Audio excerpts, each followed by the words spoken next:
Good morning everyone. देखिए class, वैसे तो खैर आप लोग का एंटीजन एंटीबॉडी रिएक्शन चल रहा था टॉपिक, बट थोड़ी सी चीजें इंपॉर्टेंट है, समझिएगा। आप लोगों को अभी नहीं, जब रिकॉर्ड्स बनाने पड़ेंगे, अभी तो नहीं दिया जा रहा, ठीक है। बट बच्चे रिकॉर्ड्स बहुत गलत बनाते हैं, बनाते थे और बना रहे हैं। बस वही हमको नहीं करना है, वही हमें नहीं करना है। यहाँ के रिकॉर्ड्स एकदम गलत है। आप लोगों के पास हो सकता है रिकॉर्ड आए, डायरेक्ट आएगा, हो सकता है पता नहीं। मैं अगर दूंगी तो मैं आपको समझा कर ही दूंगी, ऐसे नहीं दूंगी। किसी भी का भी उठाया लगे तो बच्चे का दे दो ना, आपको अच्छे से रिकॉर्ड दिया जाएगा। लेकिन बच्चों को पता ही नहीं होता है कि क्या सही है क्या गलत है। ये तो बस रिकॉर्ड का मतलब 4 पन्ने हैं बस, ठीक है। यहाँ पर देखिए किसी बच्चे का रिकॉर्ड है, ये इसी साल सबमिट कराया है इस बच्चे ने। ये रिकॉर्ड मेरे निगाह में जब आया, कल ही आया, एकदम गलत बना रखा है इस बच्चे, एकदम गलत। इसका एक पेज भी नहीं है। और देखिए इसकी वो देख कितनी है, इतनी पतली फाइल। ये कोई तरीका होता है? ये फाइल जो है आपका साल भर का रिकॉर्ड होता है। आपने कितनी मेहनत की है पूरी साल भर, वो शो करता है। इतनी पतली फाइल सोचो, आप लोग देखकर आपको हंसी आ रही है, तो एग्जामिनर का क्या हाल होता होगा कि जब वो इतनी पतली फाइल देखते हैं कि बच्चों ने कुछ बनाया ही नहीं है। वो भी इतनी मोटी तो तब है जब बीच के पेजेस जो है वो हम खाली छोड़ते हैं। हर बार 2 पेजेस खाली छोड़ देते हैं। ये हर एक पेज पर लिखना होता है और उसके पीछे के 2 पेजेस खाली रहते हैं। ये आलम तब है, तब इतना थोड़ा दिख रहा है, उसमें उन्हें दिखाई ना दे, ठीक है। देखिए रूल तो ये कहता है कि जूलॉजी में 3 फाइलें बननी चाहिए, ठीक है। एक ऐसी लूज फाइल, एक आपकी बाइंड फाइल। बाइंड फाइल मतलब जैसे केमिस्ट्री वगैरह में बनाते हैं, ठीक है ना। ये देखिए ये स्पाइरल है, स्पाइरल नहीं, मैंने टर्म लिया है bind file. Bind file chemistry में बनाते हैं, आपके हार्ड कॉपी से रजिस्टर सा होता है, रजिस्टर अलग होता है। टर्म्स को ग्रैब किया करें क्लास, आप लोग टर्म्स को। आप लोग गलत सीखोगे, गलत ही बोलोगे। थर्ड होती है आप लोगों में, जो आप बचपन में एक टेस्ट देते थे, छोटी कॉपी सी जो आती है। तो ये 3 फाइलें जनरली बनती है जूलॉजी, ठीक है। इसमें से अगर आप 3 फाइलें नहीं बनाते हैं, एक ही फाइल अगर आप ये लूज फाइल बना रहे हैं, तो लूज फाइल ही बन रही है, बट उसकी क्वांटिटी ठीक रखिएगा। इतना पतला तो कैसे भी ना, ठीक। बनाने का भी तरीका होता है। देखिए फर्स्ट पेज पर नाम वगैरह आएगा, ठीक है। ये पेज जो होता है, ठीक है, इसको छोड़ दीजिए, ठीक है, हमेशा ये पेज भी आपका खाली जाएगा। यहाँ पर इस वाले हाथ पर, ये वाला हाथ जो है, आप लोग देख लीजिए कौन से वाले हाथ की बात कर रही है, ठीक है। इस वाले हाथ पर बनता है डायग्राम, ठीक है, और इस वाले हाथ पे लिखे जाते हैं कमेंट्स। समझ में आ रही है? कमेंट्स लिखने का तरीका होता है, देखिए अगर आप यहाँ पे कमेंट्स लिख रहे हैं, कमेंट्स है आपके ज्यादा, पेज हो गया है छोटा, ठीक है, आपके 2-3 कमेंट्स रह गए हैं, तो क्या करना है, आगे पलटने से बेटर है इसको पीछे पलट दिया। यहाँ पर लाइंस होती है ना, 2-3 कमेंट्स पीछे आ जाए, क्योंकि ज्यादा पेज तो खाली है हमारे पास, तो इसके कमेंट तो जाहिर सी बात है हो गई नहीं, ये भी है ही कुछ भी, तो ठीक है। लेकिन बच्चों ने किया क्या है, देखिए पहली बात तो गलत जगह पर डायग्राम बनाया है, गलत तरीके से ही कमेंट्स लिखे हैं। दिख रहा है ना, जब डायग्राम ही सही नहीं है तो कमेंट्स का क्या होता है। डायग्राम बनाने का तरीका समझे अब। सबसे पहले चारों ओर लाइन करनी होती है, लाइन मस्ट होती है, मस्ट मतलब जरूरी है, ये निगाह में आता है, ठीक है। चारों तरफ लाइन करने के बाद तरीका तो ये कहता है कि बीच में भी आप एक रेक्टेंगुलर बॉक्स बनाएं और उस बॉक्स के अंदर अपना डायग्राम बनाएं, बट उसको आप लीव कर सकते हैं, मत बनाइए, नहीं बनाना है मत बनाइए बॉक्स, बट डायग्राम जो है वो एक तरफ बने। इसकी लेबलिंग एकदम परफेक्ट है, एक ही साइड होती है, ठीक है। एक साइड साइड से कीजिए, फिर भी अगर रह जाते हैं तो आप दूसरी तरफ कर सकते हैं, ठीक है। बट ऐसा नहीं है तितर बितर भी काम कर रहे हैं चारों दिशाओं में, ऐसा नहीं। प्रॉपर वे में स्ट्रेट लाइन होनी चाहिए, लेबलिंग इसकी बहुत परफेक्ट है, ठीक है। ऐसा नहीं कि यहाँ से एक लाइन ऊपर खींच दी फिर वहां से एक लाइन नीचे खींच दी, नो। जहां का आप जो मेंशन कर रहे हैं उसके स्ट्रेट लाइन में खींचना चाहिए। दूसरी खास बात, मुझे जो आप लोगों को बताना है एक ही साइड में, एक ही साइड। अगर जैसे इसमें एक ही साइड बना रखे है ना, सपोज कीजिए इसमें और ज्यादा होते तो लेबलिंग तो क्या करते, तो आप इसको इसकी जस्ट अपोजिट भी खींच सकते हैं, ठीक है। तो बनाते ही है चारों तरफ, बट हम जनरली क्या करते हैं, कोई भी होता है बड़ा सा लाइन खींची ऊपर की तरफ लिख दिया, कोई और होगा उसको नीचे की तरफ खींच दिया, साइड कहीं भी हम खींच रहे हैं वो तरीका नहीं है, वो गलत होता है, ठीक है। मेन है आप लोगों को वर्गीकरण बताना। ये जो वर्गीकरण देख रहे हैं ना, सबसे पहले जो आप लोगों ने लाइन खींची थी चारों तरफ, वहां पर एक कॉर्नर में एक बॉक्स बनता है, रेक्टेंगुलर बॉक्स बनाइए या स्क्वायर में बनाए, वो आप पे डिपेंड करता है, ठीक है। उसमें लिखेंगे आप ये सारे जितना भी आपने वर्गीकरण लिखा है, आपका संघ वर्ग जाति जो भी है वगैरह, उसमें वंश और जाति के नीचे अंडरलाइन करना ना भूलिएगा। हालांकि मैं फर्स्ट ईयर से बच्चों को बताती आती हूँ, बट फिर बच्चे भूल जाते हैं, पता नहीं कहाँ ध्यान रहता है ईश्वर का। यहाँ पर अंडरलाइन मस्ट है, क्लियर। जो आप लोगों ने यहाँ पर कमेंट्स लिखे हैं, ठीक है, वही चीज मतलब यहाँ पे जो वर्गीकरण लिखा है सेम वर्गीकरण आपको यहाँ भी लिखना है। यहाँ का मतलब इस वाले पेज पर लिखा जाएगा, वो तो लिखने वाला सिस्टम यहाँ पर है। कमेंट्स लिखने से पहले ऊपर आता है ये जो वर्गीकरण है, ठीक है।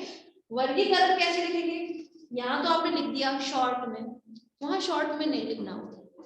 वहां जैसे आपने लिखा है ये संघ एनिलिडा, ठीक है, संघ एनिलिडा है, तो यहाँ लिखा आपने संघ एनिलिडा, ऊपर हेडिंग डलेगी आपकी वर्गीकरण संघ एनिलिडा, लिख लिया आपने। उसके नीचे कीजिए डैश, डैश करने के बाद लिखिए इसका की कैरेक्टर।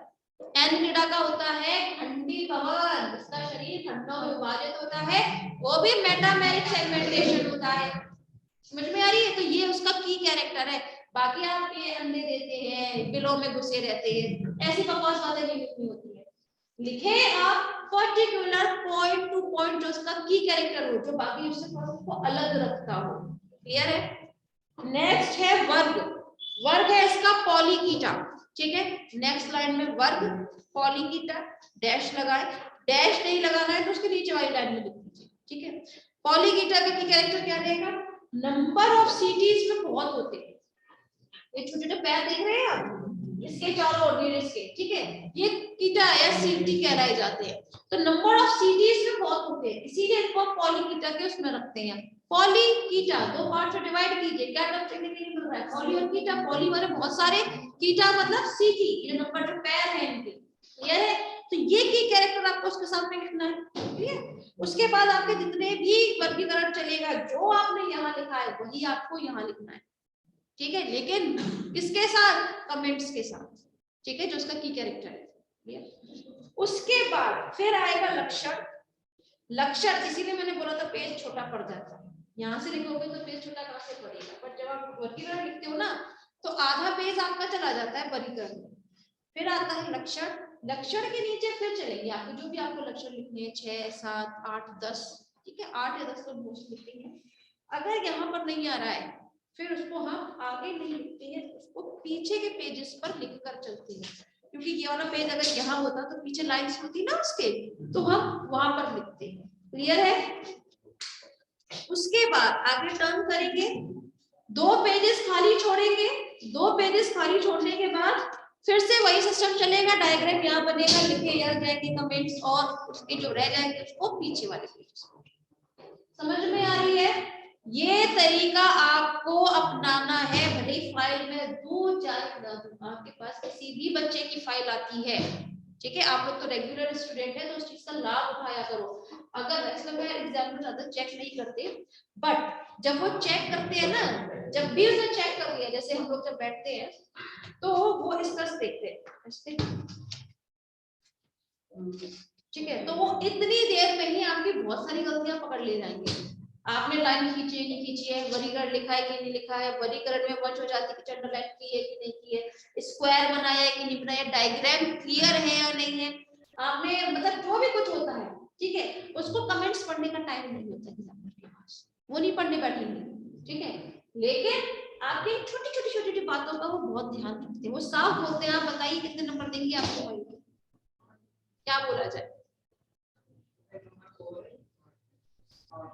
देखिए अगर आप पर्टिकुलर बात करें ना, फाइल कितने होते हैं, वाई वाई कितने होते हैं, कितने होते हैं, उस तरह से नंबर कभी नहीं, ठीक है, आपकी फाइल और आपकी शक्ल देख के नंबर मिलेंगे। अगर हाँ बिल्कुल, अगर मैंने आपकी शक्ल देख कर बोल दिया ना सर ये नहीं आता था बच्चा, या इसका बिहेव बहुत गलत था क्लास में, ये नंबर, इसलिए शक्ल देख के नंबर बहुत मिलते हैं। आप भले ही एक क्वेश्चन का जवाब मत दो, लेकिन अगर आपका बिहेवियर क्लास में ठीक है, टीचर ने थोड़ी सी भी तारीफ कर दी, तो समझो आपके बहुत अच्छे मार्क्स हैं। बिहेवियर मस्ट होता है, बाय वाले ये वो सब तो डिस्ट्रीब्यूशन सिर्फ क्या रहता है, ऐसा कुछ नहीं, क्लियर है, बिहेवियर अपना ठीक रखा करें।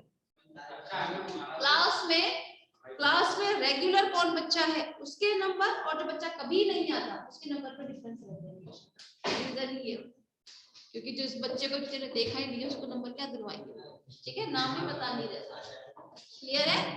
मैं तो हालांकि आप लोगों को नाम भी नहीं जानती, बट शक्ल से पहचानती, शक्ल से बताऊंगी कि हाँ ये बच्चा ऐसा था, ये बच्चा ऐसा था, ठीक है, तो थोड़ा ध्यान रखा करें आप। चलिए अच्छा, बात है हो गई काफी, फाइल का वो समझ में आया पैटर्न, ठीक है, हो सकता है फाइल अभी दी जाए या एंड टाइम पर दी जाए, जैसे बच्चों को अभी मिल जाएगी, है ना, तो उस वक्त तक तो मैं रहती नहीं हूँ, बट आपके साथ समझाई हुई जो बातें हैं वो जाएंगी, ठीक है, तो आप उन सब चीजों का ध्यान रखते हुए बनाइए।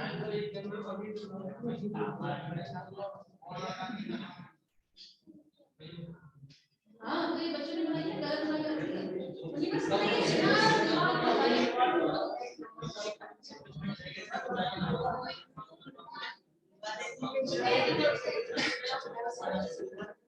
अच्छा बस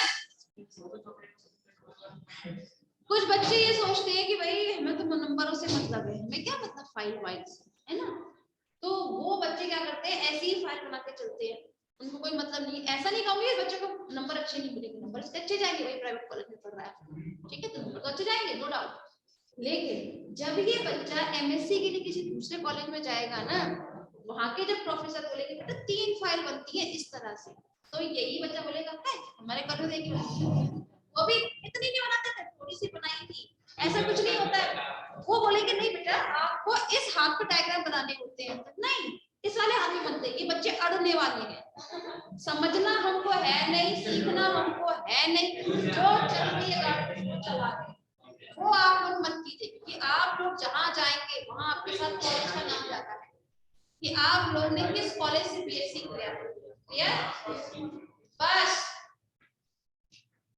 और जब मैं बोल रही हूँ तो थोड़ा शांति क्या करें, वरना मैं कभी भी आपके टॉपिक से पढ़ूंगी, तो ये सारी बातें मैं नहीं करता, क्लियर है, तो थोड़ा मेरी बात में कम से कम शांत रहो, किसी की मेरी बात कीजिए।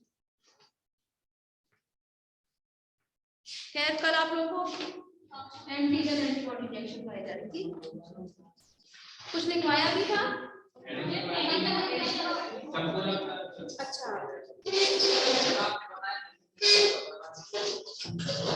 सुनाई नहीं दिया,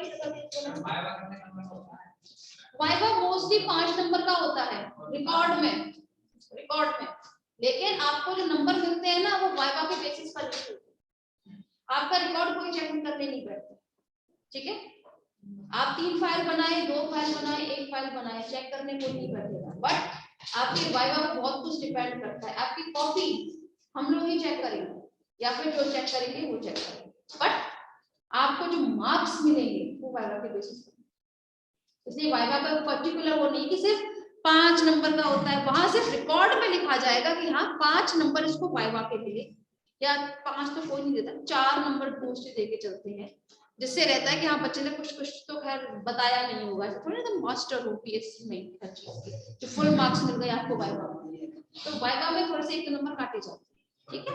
बाकी सब में फुल मार्क्स दिए जाते हैं, रिकॉर्ड्स पूरे हैं, बहुत सब चीज जो भी आपने लिखा है कॉपी में एकदम परफेक्ट है, ठीक है ना, ये सब चीजें रहती हैं साथ। Let it be. कल आप लोगों को करवाया गया था पूरक तंत्र, ठीक है। तो क्लास, इससे पहले कि हम कुछ और समझें, पहले हम पूरक तंत्र समझते हैं, फिर ऑक्सीडेशन पर पहुंचे, ठीक है।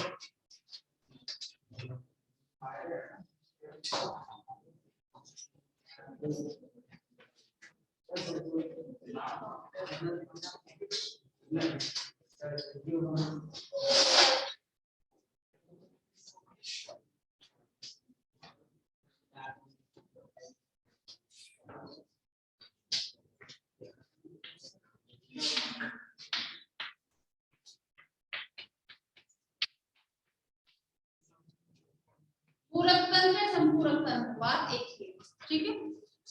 कॉम्प्लीमेंट्री सिस्टम की बात की जाए तो ये पूरक तंत्र अकेला कोई पदार्थ नहीं होता है, ये बना होता है 9 प्रकार की प्रोटीन से, ठीक है। ये 9 प्रकार, या हम इसको कह सकते हैं 11 प्रकार की प्रोटीन, ठीक है, जो रहती है C1 to C9। C मतलब कॉम्प्लीमेंट्री सिस्टम, ठीक है, तो C मतलब कॉम्प्लीमेंट से है। जो A होता है मतलब C1 जो है वो 3 पार्ट्स में डिवाइड रहता है, तो यहाँ पर नंबर ऑफ प्रोटीन कितनी हो जाएंगी? 11, ठीक है। 11 प्रकार की प्रोटीन से मिला हुआ तंत्र होता है, जिसमें से C3 जो होता है, ठीक है, वो सबसे ज्यादा इंपॉर्टेंट रोल प्ले करता है। क्लियर? सबसे पहले अगर हम बात करें तो पूरक तंत्र किस तरह से काम करेगा, तो पूरक एक उत्प्रेरण की तरह काम करता है। किसी भी एंटीजन एंटीबॉडी रिएक्शन में एंटीबॉडी को क्या करता है? ये उत्प्रेरित करता है, ठीक है, किसी भी एंटीजन के साथ क्या करने के लिए? रिएक्ट करने के लिए। फॉर एग्जाम्पल यहाँ पर ये है आपका कोई एंटीजन, यहाँ मैंने बनाई है आपकी कुछ एंटीबॉडी, इसमें मिला दिया मैंने कोई भी पूरक तंत्र का, ये है आपका पूरक तंत्र, ठीक है। ये 11 प्रकार की प्रोटीन से मिलकर बना है। क्लियर है? तो जैसे ही ये जब कभी एंटीजन एंटीबॉडी रिएक्शन में मिलाया जाता है, सबसे पहले तो ये खुद सक्रिय हो जाता है। सक्रिय होने के बाद में ये हमेशा से एंटीबॉडी को उत्प्रेरित करता है एंटीजन के साथ रिएक्ट करने के लिए, ठीक। जहां पर ये इस तरह से कंबाइन हो जाती है, समझ में आ रही है बात? अच्छा, यहाँ पर ये जुड़ तो गए, लेकिन यहाँ पर जो एंटीजन जो था वो यहाँ पर डिस्ट्रॉय नहीं होता है। क्लियर है?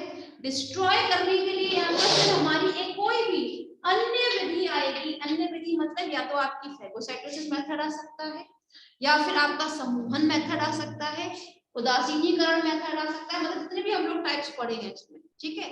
मतलब यहाँ पर एंटीजन का विनाश कभी भी संपूरक के उसमें नहीं हम कहेंगे। संपूरक सिर्फ और सिर्फ एंटीजन एंटीबॉडी रिएक्शन को स्टिमुलेट करता है, बढ़ा देता है। क्लियर है? यहाँ पर अब क्या होगा, मैंने कल एक टर्म लिखवाया था, दैट इज द ऑक्सीनेशन, है ना, ऑक्सोनीकरण। तो ऑक्सीनेशन में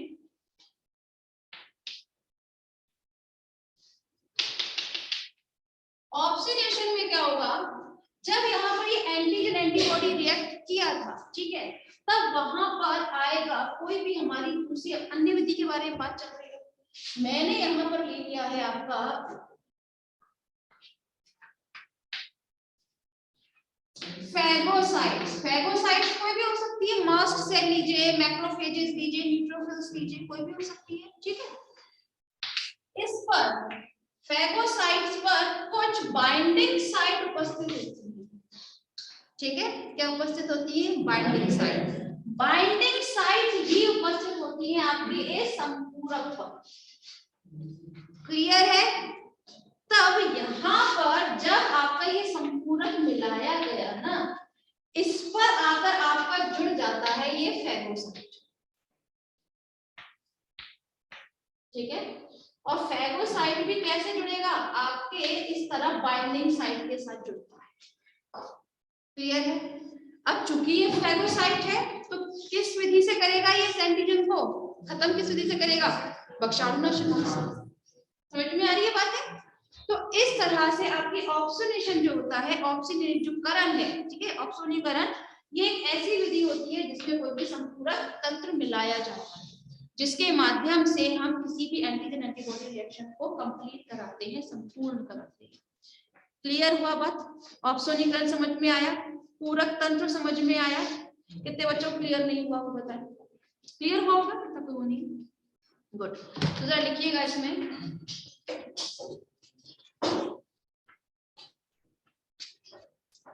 पूरक तंत्र लिख रहे हैं ना?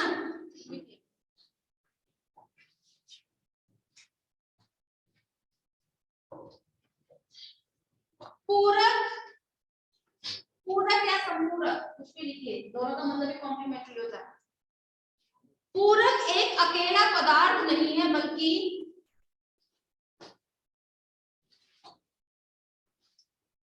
यह 9 प्रकार के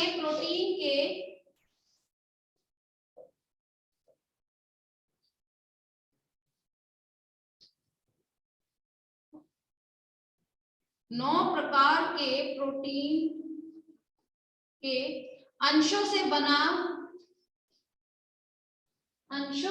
हुआ तंत्र है,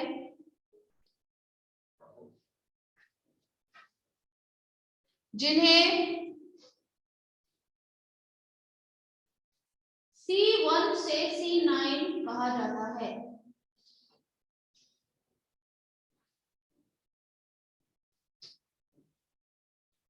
C1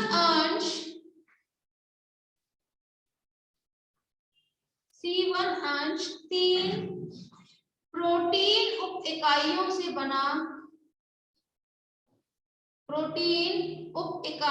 बना होता है।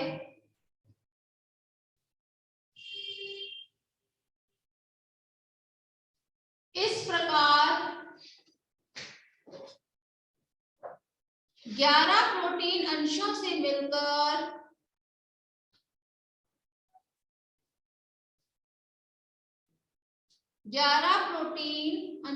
मिलकर पूरक का निर्माण होता है।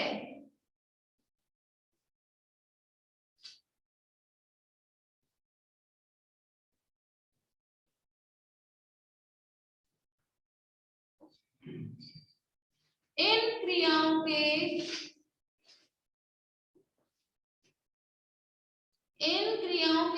होने से जीवाणु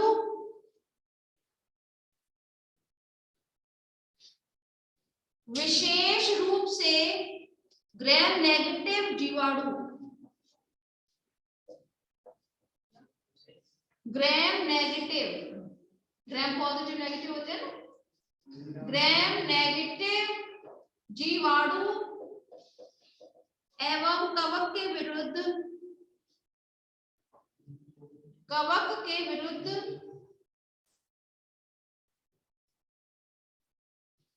यह तंत्र अधिक उपयोगी होता है।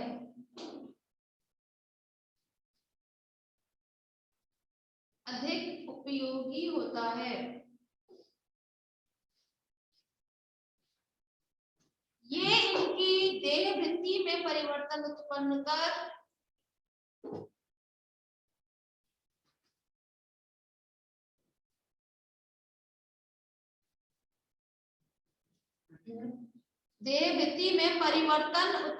कर लाइसोजाइम हेतु सुग्राही बना देते हैं।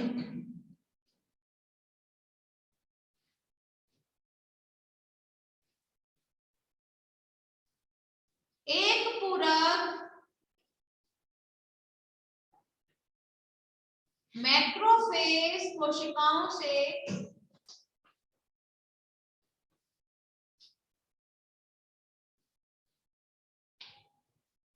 लाइसोजाइम मुक्त करता है,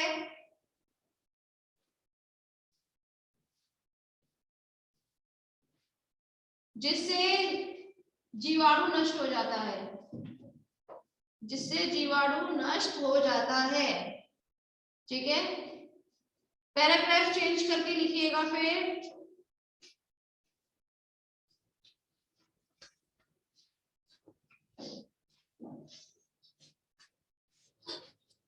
इसमें लिखिएगा औपसोनीकरण क्रिया में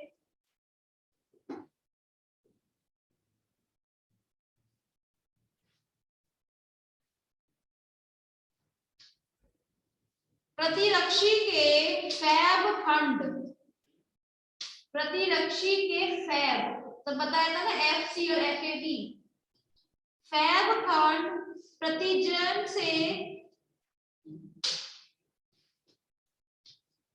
प्रतिजन से जुड़ने के बाद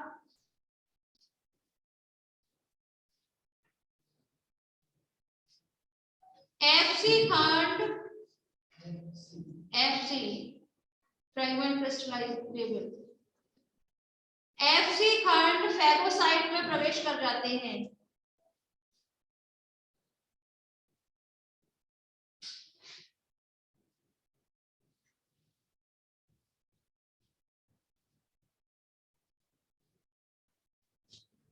फैगोसाइट पर एक ग्राही स्थल उपस्थित होता है।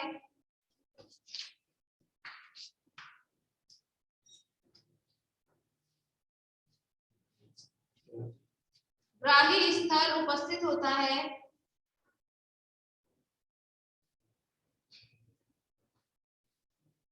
जिसके कारण ये संपूरक के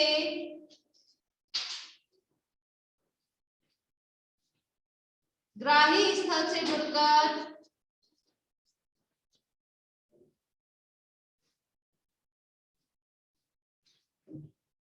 भक्षाणुनाशन की क्रिया कर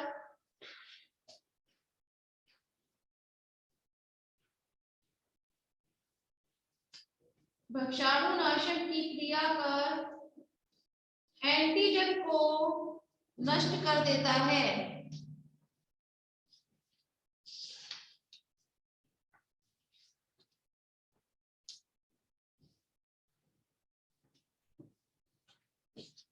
हो गया? नेक्स्ट हेडिंग लिखिएगा उदासीनीकरण। उदासीनीकरण, इसमें उदासीन किया जाता है। ठीक है, उदासीन समझते हैं, न्यूट्रलाइज करना, जितने एंटीजन उतने प्रकार की वो एंटीबॉडी बनाकर उसको नष्ट कर दिया जाता है, उदासीन करना बोला जाता है।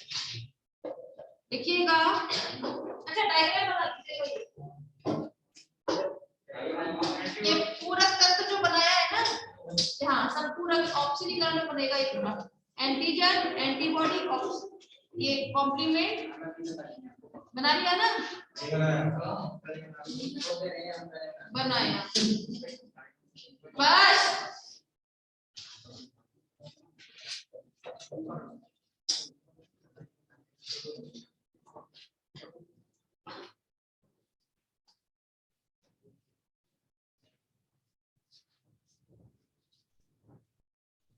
जितने बच्चों ने डायग्राम बना लिए मुझे काउंट करके बताए कितने मेथड लिखवा दिए मैंने।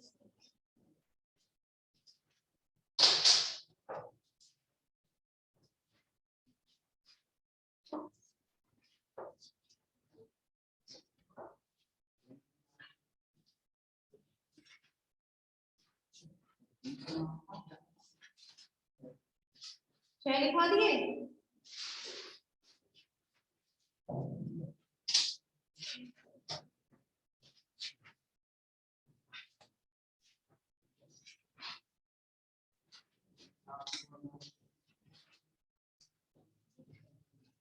कितने हो रहे? सात तो नहीं,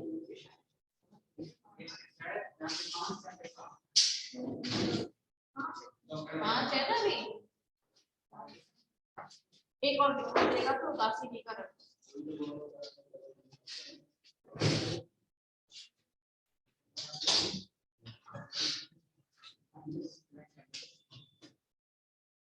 बना लिया डायग्राम। Next heading उदासीनीकरण।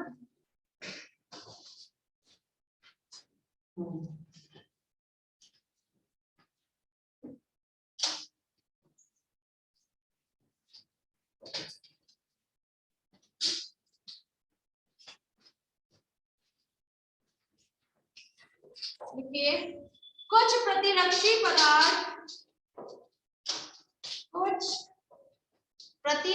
पदार्थ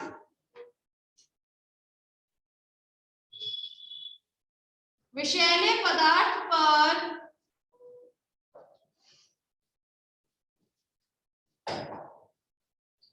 प्रतिवेश पदार्थ की, एंटीटॉक्सिन मतलब प्रतिवेश पदार्थ की क्रिया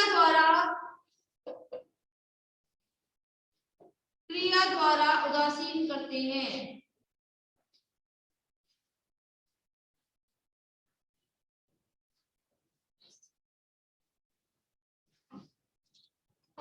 उदासीनीकारक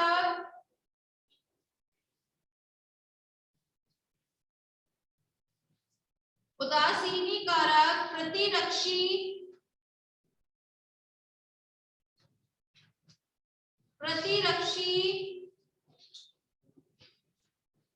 विषाणुओं का समूहन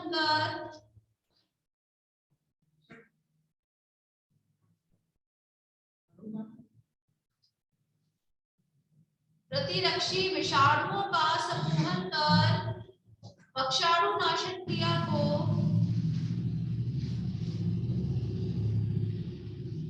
प्रभावी बनाती है।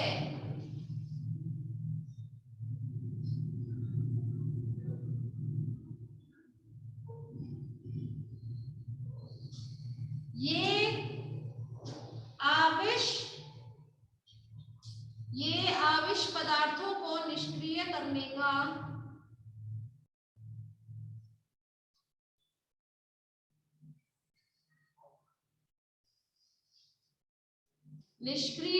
का कार्य भी करती है।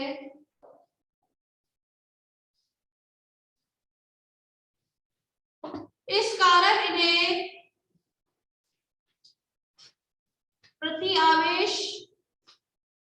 प्रति आवेश भी कहा जाता है।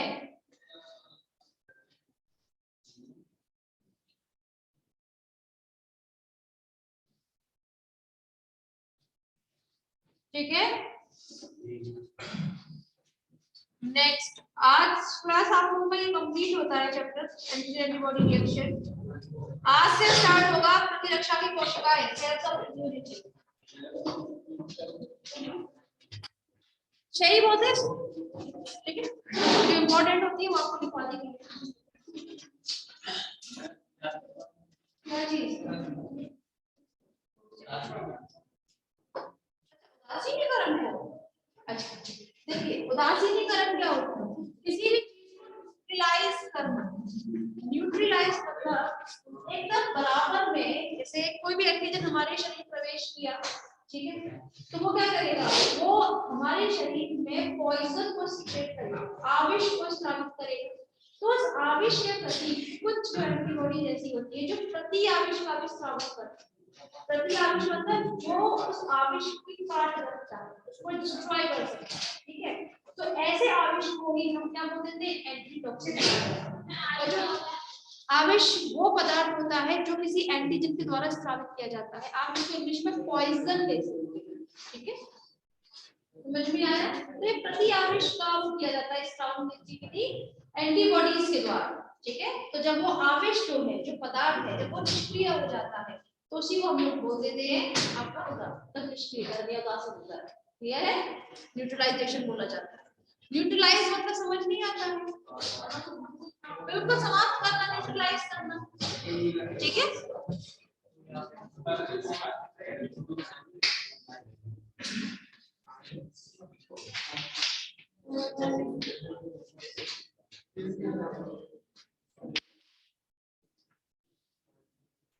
सेल्स ऑफ इम्यूनिटी, हिंदी में लिख लीजिएगा प्रतिरक्षा की कोशिकाएं, ठीक है। देखिए क्लास, वैसे जब हम लोग बात करें, ओके, प्रतिरक्षा की कोशिकाओं के बारे में जानने से पहले आपको चीज समझनी होगी। हमारे शरीर में जो भी कोशिकाएं, मतलब जो भी हमारी ब्लड सेल्स बनती हैं, चाहे वो आरबीसी हो, डब्ल्यूबीसी, प्लेटलेट या हो आपकी लिम्फोइड सेल्स, ठीक है, ये बिल्कुल मैं यहाँ पर लिम्फोइड सेल्स की बात कर रही हूँ, तो यहाँ पर ये लिम्फोइड सेल्स है, जो भी हमें सेल बन रही है, ठीक है ना, ब्लड से रिलेटेड, उस सिस्टम को हम लोग बोल देते हैं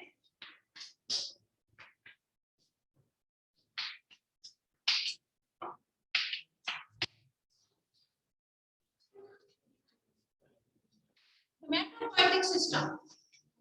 ठीक है, हेमेटोपोइटिक का मतलब होता है, देखिए हीम माने होता है ब्लड, ठीक है, सिस्टम तो समझ में आ रहा है, तंत्र होता है। पोइटिक का मतलब होता है निर्माण करना, तो ब्लड का निर्माण करने का जो तंत्र होता है, ठीक है, ब्लड में तो हमारी सब चीजें आ रही है, पेरिफेरल टिश्यूज भी आ रहे हैं इसमें, ठीक है ना, जितनी भी आपकी सेल्स बन रही है वो आपकी इसी के अंतर्गत बन रही है। यहाँ पे हेमेटोपोइटिक सिस्टम में भी जो आपकी सेल्स है, चाहे आरबीसी हो, डब्ल्यूबीसी हो, लिम्फोसाइट हो, वो हमेशा बनती है हेमेटोपोइटिक स्टेम सेल के माध्यम से। ठीक है, मैं आपको पहले भी बता चुकी हूँ, स्टेम सेल ऐसी कोशिकाएं होती हैं जो आगे चलकर किसी प्रकार की कोशिका का निर्माण कर सकती हैं। ये आपकी टोटिपोटेंट भी हो सकती है और प्लूरिपोटेंट भी हो सकती है, मतलब पूर्ण शतक भी हो सकती है और अपूर्ण शतक भी हो सकती है। टोटिपोटेंट का मतलब पता है, फर्स्ट ईयर मैंने कई बार जिक्र किया था।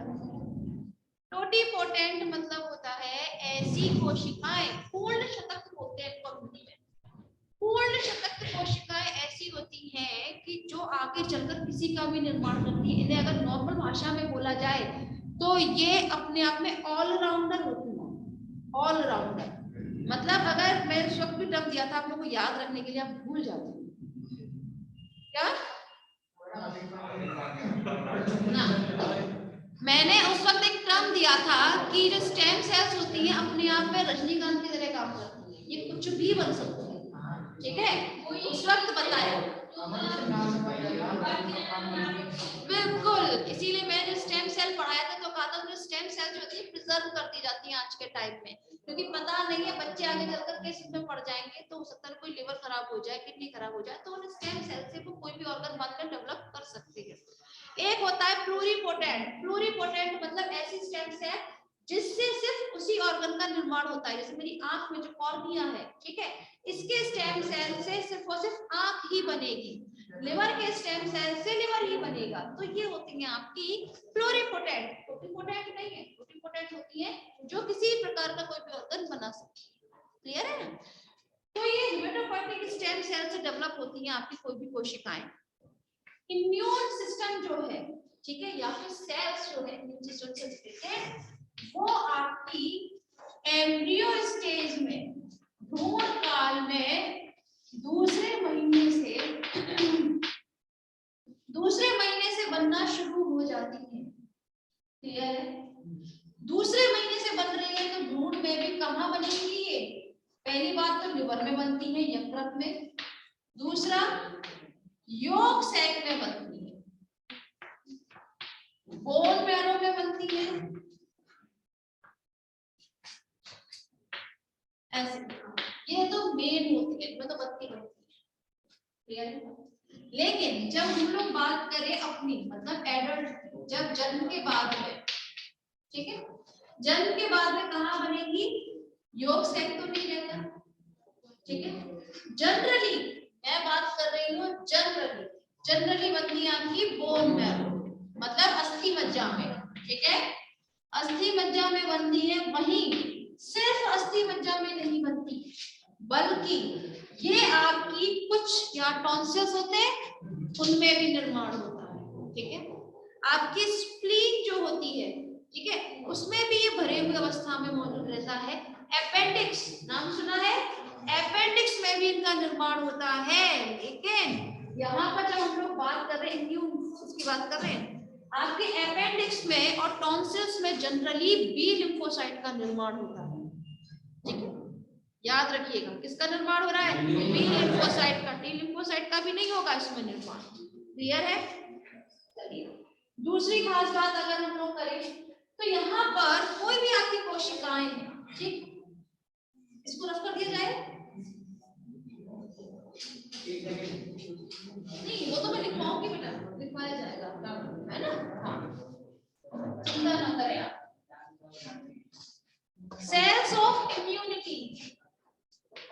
HSC समझ में आया होगा, ठीक है। HSC को हम जनरली 2 पार्ट्स में डिवाइड कर लेते हैं। एक में आ जाएगी आपकी ब्लड सेल्स, एक होती है आपकी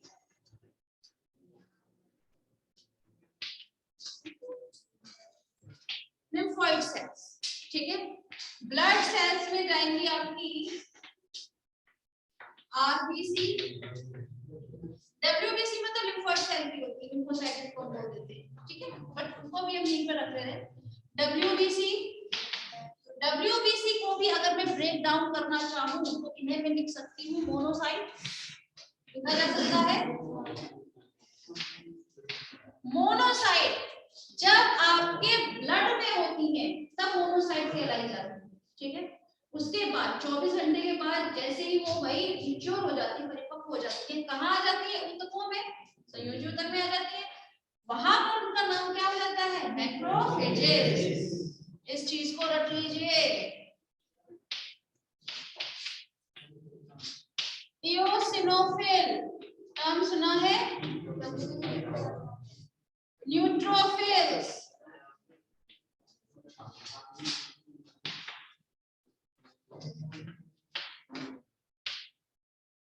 प्लेटलेट्स,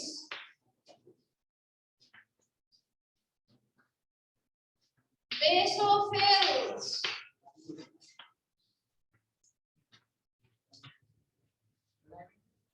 नहीं डायरेक्ट सुन लीजिए बस, डेंड्रिटिक सेल्स होती है। अच्छा, ये सब चीजें तो आप लोग जानते हैं क्या क्या चीजें, आपने कभी डेंड्रिटिक सेल के बारे में नहीं सुना। डेंड्रिटिक सेल बहुत विशेष प्रकार की कोशिकाएं होती हैं जो जनरली फैगोसाइटोसिस मेथड से किसी भी शरीर में प्रवेश करने वाले एंटीजन को खाती हैं, ठीक है। इन्हें हम डेंड्रिटिक सेल्स क्यों बोलते हैं, क्योंकि इनके शरीर पर डेंड्राइट्स उपस्थित होते हैं। डेंड्राइट्स याद है, न्यूरॉन को भी टाइम बनाते थे हम कुछ है ना, उसी प्रकार से डेंड्राइट्स उपस्थित होती है इन कोशिकाओं के ऊपर, इसीलिए इनको क्या बोल देते हैं, डेंड्राइटिक सेल्स। क्लियर है। अगर मैं इसका डायग्राम दिखाना चाहूँ तो देखिए,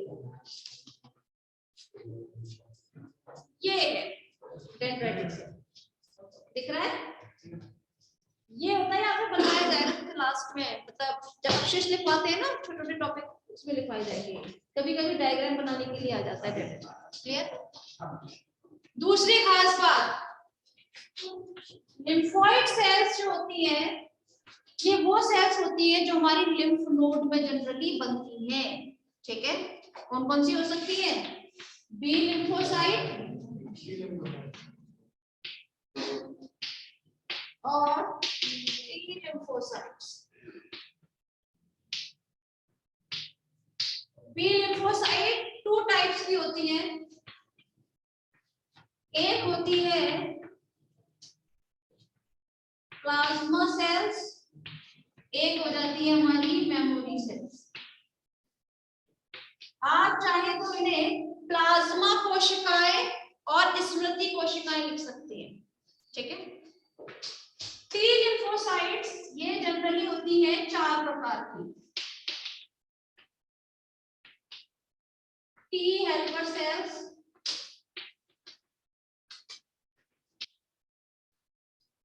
टी सप्रेसर सेल्स,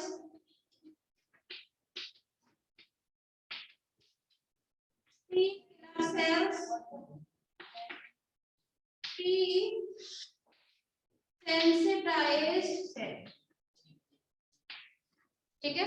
मतलब टी हेल्पर सेल मतलब जो हेल्प कराने वाली कोशिकाएं होंगी, किसकी हेल्प कराएंगी, बी लिम्फोसाइट की कराएंगी। टी सप्रेसर सेल, सप्रेसर मतलब मैं तो हिंदी रूपांतरण बाद में करूंगी, ये किसी भी चीज को सप्रेस करती है, इनहिबिट करती है, ठीक है ना, जिससे एंटीबॉडीज बन ना जाए, तो कुछ वहां पर अभिक्रियाओं को भी, एंटीबॉडी रिएक्शंस को भी इनहिबिट करेगी। T killer cell, T killer cell को हम लोग जनरली इसको हम नेचुरल किलर सेल्स भी बोल सकते हैं। टी सेल्स यहाँ पर क्या काम करेगी, किसी एंटीजन के साथ जुड़कर उनको किल करेगी, इसलिए इसको टी सेल्स बोलते हैं। और एक होता है सेंसिटाइज्ड टी सेल्स। सेंसिटाइज्ड मतलब जब भी कोई हमारे शरीर में एंटीजन एंट्री करता है, वैसे ही ये उस एंटीजन के पास जाकर लिम्फोकाइट्स का सीक्रेशन स्टार्ट कर देती है, तो इसलिए इसके बारे में डिटेल में हम जाएंगे, तो सिर्फ एक जनरल सा आप लोगों को आइडिया दिया है सेल्स ऑफ इम्यूनिटी के बारे में। चलिए पहले आप लोग बता रहे हैं, कुछ बात करते हैं। अभी क्लास मैंने अभी डिस्क्राइब नहीं किया है, सिर्फ छोटा सा इंट्रो दिया है इन सेल्स के बारे में, आपकी बुक में नहीं दिया हुआ है।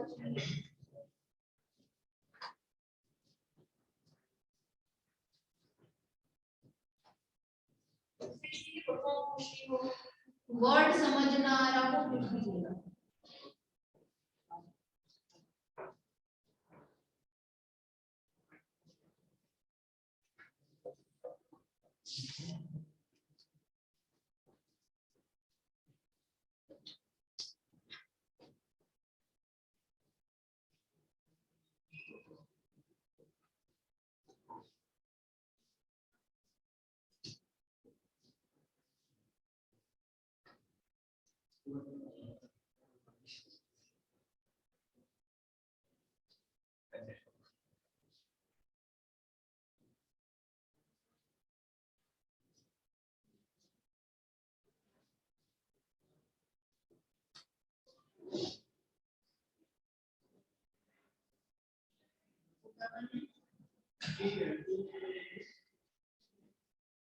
T helper cell,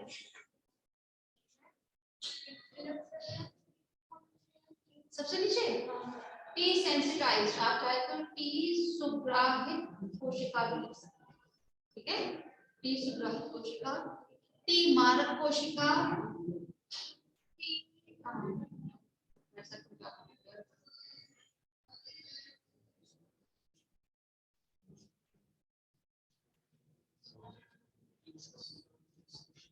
और हेल्पर को तो सहायक कोशिका लिख सकते हैं आप, T सहायक कोशिका। प्रेशर को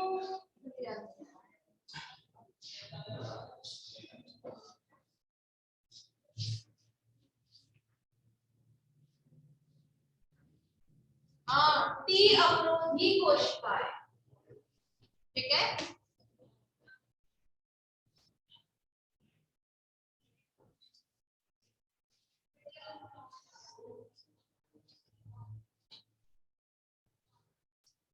कल अब टी लिम्फोसाइट के बारे में बात करेंगे।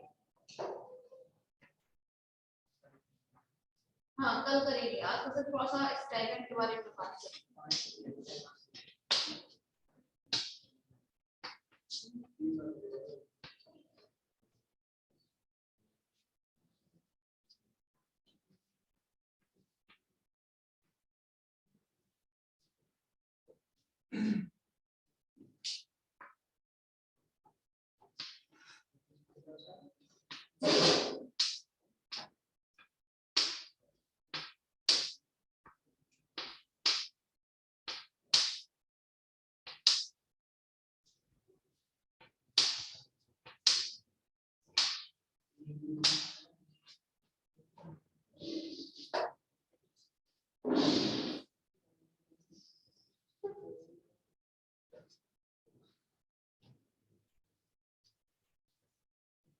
ठीक है, मुझे पूछना हो तो पूछ लेना।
यूसिनोफिल, हाँ इसको यूसिनोफिल बोलते हैं। प्लेटलेट्स है तो न्यूट्रोफिल्स है और बेसोफिल्स है, इनको हम यही लिखते हैं हमेशा।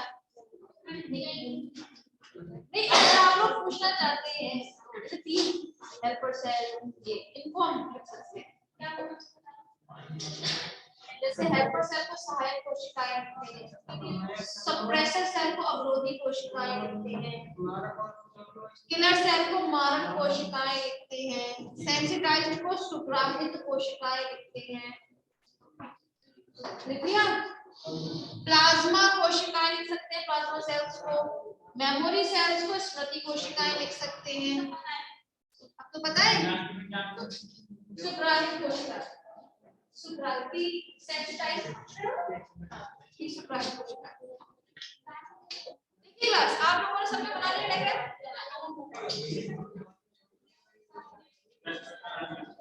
बस यहाँ पर आप लोगों को ये सब चीज तो पता है, डिटेल में हम बाद में बात करेंगे।